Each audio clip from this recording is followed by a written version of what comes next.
See if that rage can work here in the men's 110-meter hurdle final on this Sunday afternoon. There are the lane assignments, and Alan Johnson, who was at the focal point of a huge controversy yesterday when first they disqualified him for accidentally kicking a hurdle over on Tyrone Wheatley. Then he was reinstated.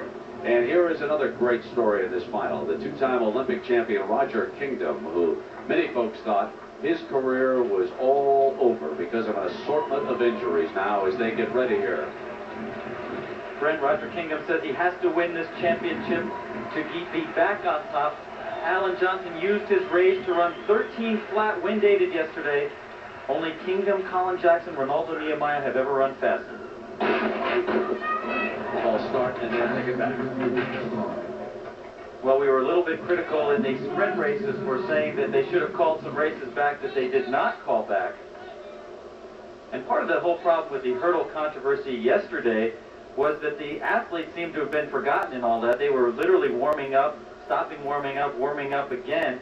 There was a lot of confusion down there, and as we pointed out, Alan Johnson just turned that into rage. Sometimes he gets angry at the hurdle, says he wants to kill him. I guess he probably wanted to kill a couple of officials yesterday afternoon. He said, and I think I'm quoting correctly, if you start this without me, I'm going to throw a hurdle out in the middle of the track, and then we'll really have a mess on it. He was absolutely right, because the officials ruled that it was inadvertent when he kicked the hurdle over on Tyrone Wheatley. And Roger Kingdom will be in lane 4. Again, Courtney Hawkins over there in lane 8. We have not spoken about him. He is charged with that false start here moments ago. Well, that may keep him in his blocks. I think with the wind at the back of these athletes, it may help the veterans like Roger Kingdom, Jack Pierce, who's alongside of him, and Tony Dees.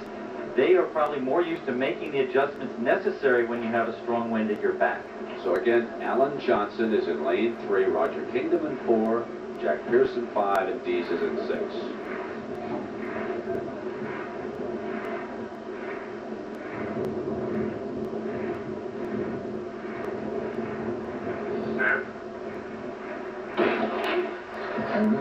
Hawkins getting off to a good start and a late.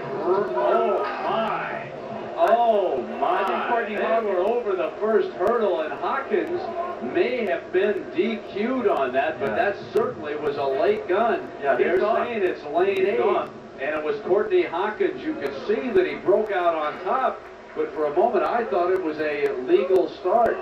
You know, it's tough when you're out there in lane 8, and he's saying no, no, no. No. He definitely moved. He definitely came out quickly. I did not move. Oh, yeah, he was out before the gun. The problem, Brent, when you're over there in lane 8, a lot of noise from the crowd, people talking in the stands, that can screw you up.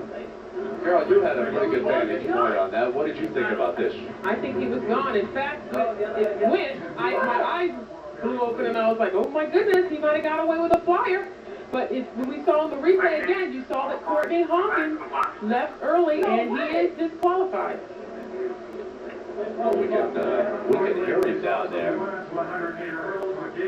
So this has certainly been the most controversial event of these championships, the men's 110-meter hurdles. Let's go back now on real time, Craig, and let's listen here. He's on the left now, Brent. Watch him come up to a set position.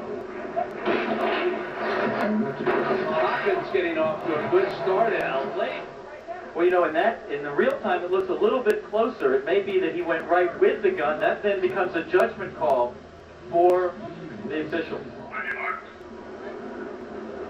Well, here we've got Lewis. Let's get down to Lewis Johnson. Lewis? All right, Brent, Courtney, what's your side of the story?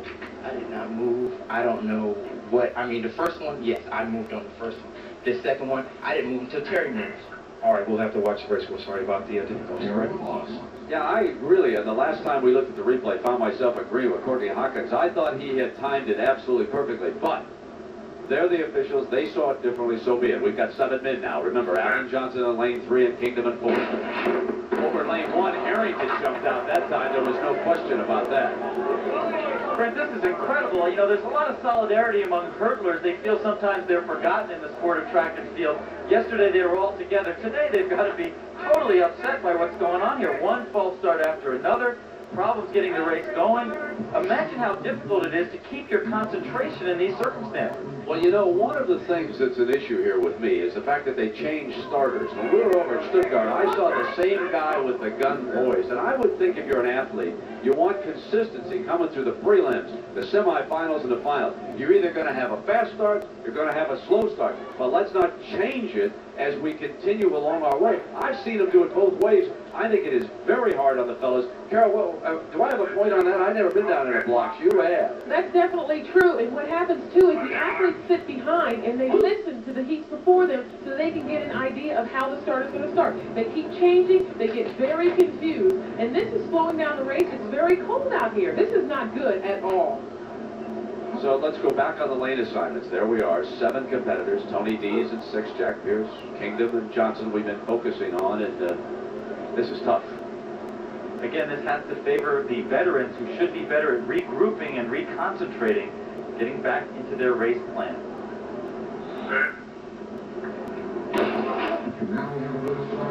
Good start. Johnson in lane 3, running very well. Reese and Dees. Now Kingdom comes back at him. Now it's Kingdom. And Roger Kingdom hits him with Alan Johnson. Oh, what a finish, baby. Whoa, did Kingdom come? That was amazing at the end of the race. Roger Kingdom is back. He said he had to win the championship to be back. And it was just the way Roger Kingdom ran all his great races. A little trouble early on, spotting the others a little bit of a lead, but using his brute strength to power through to victory.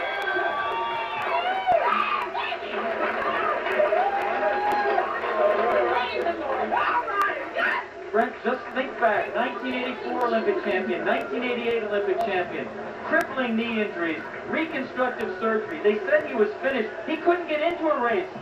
He could not get into a race last year over in Europe. They said, you're finished.